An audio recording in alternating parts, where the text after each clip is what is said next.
बृहस्पतिवार व्रत कथा। एक समय की बात है। एक नगर में एक बहुत ही गरीब ब्राह्मण रहता था। वह नित्य भगवान विष्णु और बृहस्पति देव की पूजा करता था।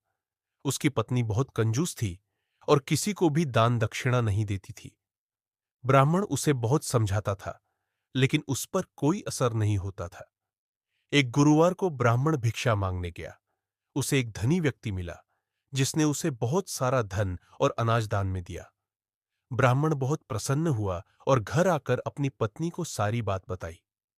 पत्नी ने धन और अनाज देखकर भी कोई खुशी नहीं दिखाई और उल्टा ब्राह्मण को बुरा भला कहने लगी। उस दिन बृहस्पति देव साधु के वेश में उस ब्राह्मण के घर भिक्षा मांगने आए।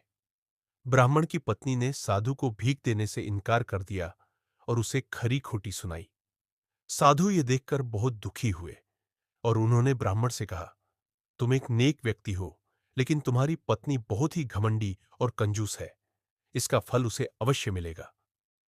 इतना कहकर साधु अंतर्धान हो गए। कुछ दिनों बाद ब्राह्मण के घर में चोरी हो गई और सारा धन अनाज चला गया। ब्राह्मण और उसकी पत्नी बहुत दुखी हुए। ब्राह्मण ने अपनी पत्नी से कहा, मैंने तुमसे पहले ही कहा था कि हमें दान पुण्य करना चाहिए। अब देखो, हमारे कर्मों का फल हमें मिल गया। ब्राह्मण की पत्नी को अपनी गलती का एहसास हुआ और उसने ब्राह्मण से माफी मांगी। उस दिन से उसने प्रण लिया कि वह कभी भी कंजूसी नहीं करेगी और हमेशा दान पुण्य करती रहेगी। धीरे धीरे उनकी गरीबी दूर हो गई और वे फिर से सुखी जीवन जीने लगे।